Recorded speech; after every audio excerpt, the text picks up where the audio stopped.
kota yang diselimuti cahaya tropis. Tahun 1867, kapal uap Prince Willem III perlahan merapat di pelabuhan Sunda Kelapa. Dari Geladak, Adrian van Houten berdiri terpaku. Cahaya matahari tropis memantul di permukaan air yang coklat kehijauan, jauh berbeda dari langit kelabu Rotterdam yang ia tinggalkan 2 bulan lalu. Udara Batavia menampar wajahnya, lembab, hangat, dan penuh aroma garam, kayu basah, serta rempah-rempah. Di hadapannya, kota itu terlihat seperti lukisan yang belum pernah ia bayangkan. Perahu layar pribumi berdampingan dengan kapal dagang Eropa, kuli-kuli pelabuhan bertelanjang dada mengangkut karung kopi, sementara pria Belanda berjas putih berdiri memberi perintah. Adrian datang dengan misi sederhana, melukis Hindia Timur untuk galeri seni di Amsterdam. Ia membayangkan pegunungan biru, sawah hijau, dan perempuan eksotis berkebaya seperti yang sering digambarkan brosur kolonial. Namun saat kakinya menjejak kayu dermaga yang panas, ia merasa Batavia bukan sekadar lanskap. Kota ini hidup, gaduh, dan penuh lapisan yang tak kasat mata. Di kawasan kota tua, ia menyewa kamar kecil dekat kali besar. Bangunan-bangunan bergaya Eropa berdiri megah namun kusam. Cat mengelupas, jendela kayu lapuk, kanal berbau tak sedap. Inilah jantung Batavia, kata seorang pemuda lokal yang memperkenalkan diri sebagai Surya. Surya menjadi pemandu sekaligus jembatan bagi Adrian memahami kota. Lewat Surya, ia melihat 2 dunia yang berjalan berdampingan tapi tak pernah benar-benar bertemu. Batavia orang Eropa dengan jalan lebar dan taman rapi, serta kampung pribumi yang padat, panas, dan rawan penyakit. Suatu sore, Adrian duduk di tepi kanal, mencoba melukis deretan rumah kolonial yang bayangannya jatuh ke air. Namun perhatiannya teralih pada pantulan cahaya di wajah seorang ibu yang mencuci pakaian di sungai. Ada kelelahan, tapi juga keteguhan. Tangannya berhenti. "Kenapa tidak dilukis, Tuan?" tanya Surya. Adrian terdiam. Ia menyadari, lukisan yang diinginkan kliennya adalah Batavia yang indah. Tapi Batavia yang ia lihat, lebih jujur, lebih manusia. Beberapa minggu kemudian, ia bertemu seorang pegawai Belanda yang membawa benda aneh, kamera kotak besar dengan tripod kayu. Sebuah teknologi baru. Dengan ini, cahaya sendiri yang melukis, kata pria itu. Malam itu, Adrian tak bisa tidur. Jika cahaya bisa merekam kenyataan tanpa kuas yang memilih-milih keindahan, mungkin inilah cara Batavia benar-benar bisa bercerita. Ia belum tahu, keputusan untuk meninggalkan kuas dan mengejar cahaya akan mengubah hidupnya, dan caranya memandang kolonialisme selamanya. Cahaya yang tak bisa berbohong. Pagi itu, halaman Museum Batavia, yang saat itu masih menjadi balai kota tua, dipenuhi cahaya keemasan. Adrian berdiri kaku di belakang kamera kayu besar milik seorang fotografer Belanda bernama Hendrik de Vries. Pria itu berkumis tebal, bersuara berat, dan memperlakukan kameranya seperti benda suci. "Jangan bergerak saat pelat dibuka," kata Hendrik. "Cahaya di Batavia terlalu kuat. Ia bisa memberi gambar, atau merusaknya." Bagi Adrian, alat itu seperti sihir. Tak ada sapuan kuas, tak ada pilihan warna. Hanya cahaya dan waktu. Ia terpikat. Sejak hari itu, ia menjadi asisten tak resmi Hendrik. Ia belajar menyiapkan pelat kaca berlapis bahan kimia, menghitung detik paparan sinar matahari, dan menunggu gambar muncul perlahan di larutan pengembang, seperti kenangan yang naik dari dasar air. Foto pertamanya adalah deretan bangunan kolonial di sekitar Kali Besar. Jendela tinggi, pilar besar, kereta kuda lewat perlahan. Hendrik tersenyum puas. "Ini Batavia yang ingin dilihat orang Eropa," katanya. Namun siang itu, Surya menarik lengan Adrian. "Tuan harus lihat sisi lain." Mereka berjalan meninggalkan jalan berbatu menuju gang sempit di belakang pasar. Tanah becek, rumah kayu rapat, anak-anak bermain tanpa alas kaki. Seorang pria kurus batuk keras di depan gubuknya. Bau asap kayu bercampur keringat dan sungai kotor. Adrian mengangkat kameranya ragu-ragu. "Boleh?" tanyanya pelan. Surya berbicara pada warga dalam bahasa Betawi. Seorang ibu mengangguk, meski wajahnya bingung. Adrian membuka penutup lensa. Waktu terasa lebih lama dari biasanya. Saat gambar itu muncul di pelat kaca malam harinya, jantung Adrian berdegup keras. Wajah ibu itu terlihat jelas. Kerutan di dahinya. Anak kecil yang memeluk kakinya. Bukan eksotisme. Bukan keindahan yang disusun. Kehidupan apa adanya. Hendrik melihat hasilnya dan mengerutkan kening. Kau mau kirim ini ke Amsterdam? Orang tak mau melihat kemiskinan. Mereka ingin surga tropis. Kata-kata itu menghantam Adrian. Ia teringat brosur perjalanan yang dulu ia lihat. Batavia digambarkan sebagai Taman Eden, pohon palem, wanita tersenyum, matahari hangat. Tidak ada kanal berbau, tidak ada kampung sesat. Hari-hari berikutnya, Adrian memotret keduanya.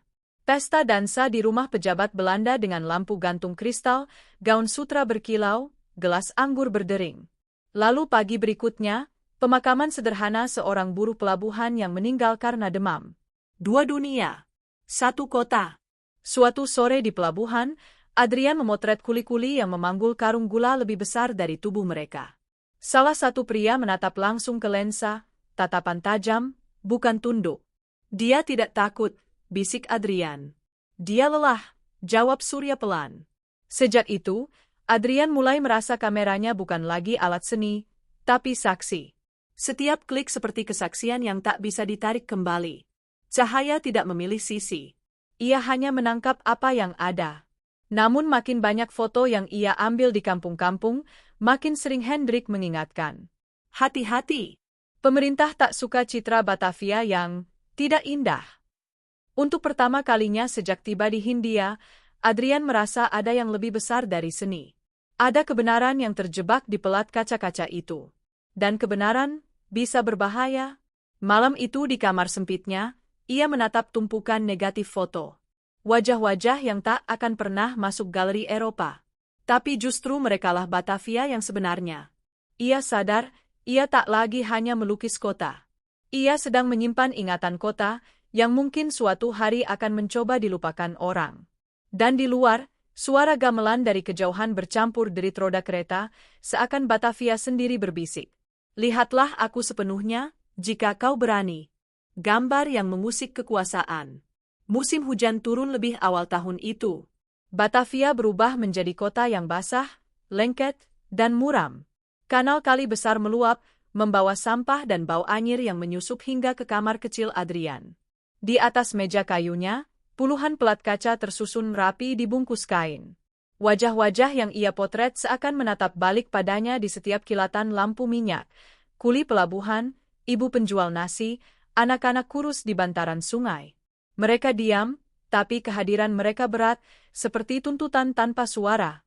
Suatu sore, Hendrik datang tergesa. Jas putihnya basah oleh gerimis. Kau harus menghentikan ini, katanya tanpa basa-basi. Menghentikan apa? Memotret kampung-kampung. Ada pejabat yang melihat hasil cetakanmu di studio. Mereka bertanya-tanya, siapa yang memberi izin? Adrian terdiam. Aku hanya memotret kehidupan. Justru itu masalahnya. Kata-kata itu menggantung di udara lembab. Bagi pemerintah kolonial, Batavia adalah etalase kekuasaan. Kota tertib, modern, bukti keberhasilan Eropa di tanah tropis. Foto-foto Adrian merobek tirai itu. Malamnya, Surya datang dengan wajah tegang. Tuan, ada serdadu bertanya tentang orang Belanda yang sering masuk kampung membawa kotak hitam. Adrian merasa perutnya mengeras. Kamera kayu yang dulu terasa seperti alat seni kini tampak seperti barang terlarang.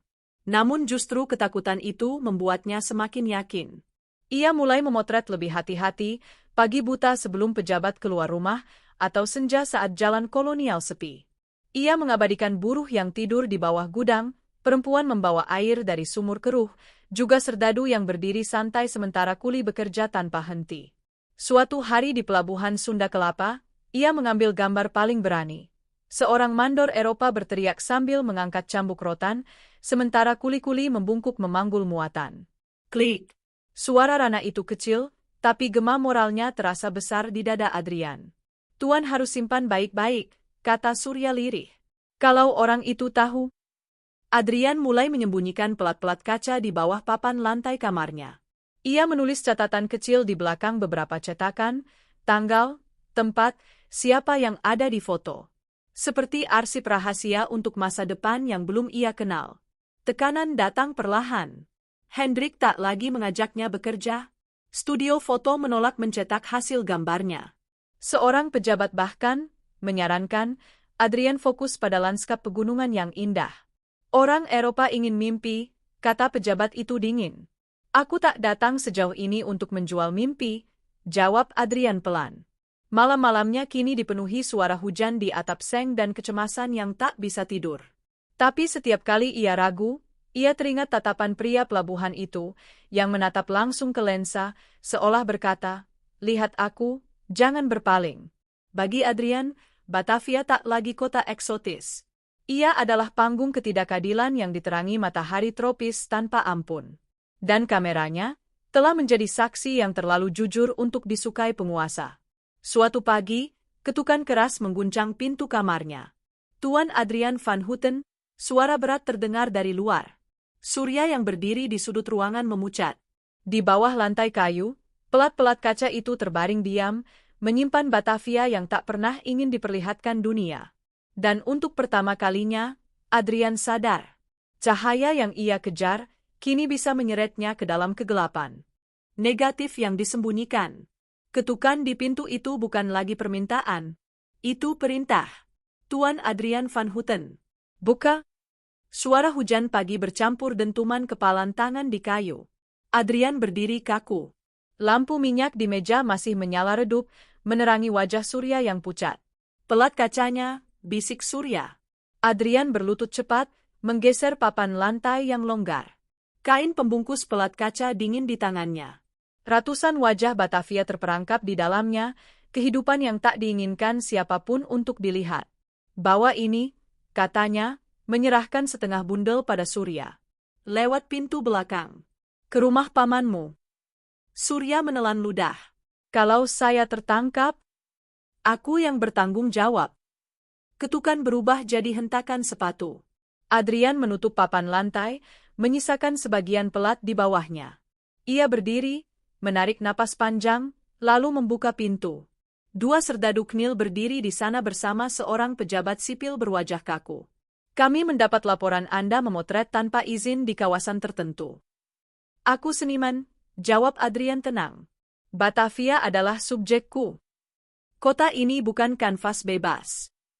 Mereka masuk tanpa menunggu undangan. Lemari dibuka, kertas disibak, kamera kayu diperiksa seperti senjata. Saat seorang serdadu mengetuk lantai dengan ujung senapan, jantung Adrian serasa berhenti. Tok, tok, tok. Kayu itu berongga. Papan dibuka. Kain pembungkus ditemukan. Pelat-pelat kaca diangkat satu persatu ke cahaya jendela. Wajah ibu pencuci, anak kurus, kuli memanggul beban, mandor dengan cambuk. Ruangan mendadak sunyi. Ini tidak pantas, kata pejabat itu pelan tapi tajam. Gambar seperti ini menciptakan kesan keliru tentang pemerintahan. Keliru? Suara Adrian gemetar. Itu kenyataan. Bukan kenyataan yang perlu disebarkan. Sebagian pelat disita. Sisanya, yang tak sempat Surya bawa, dibungkus sebagai barang bukti. Adrian tidak dipenjara, tapi diberi peringatan keras dan pembatasan gerak. Kamera boleh ia miliki, namun subjeknya harus sesuai kepatutan. Malamnya, kamar itu terasa kosong. Meja kayu tanpa tumpukan pelat seperti tubuh tanpa ingatan. Namun 2 hari kemudian, Surya datang diam-diam.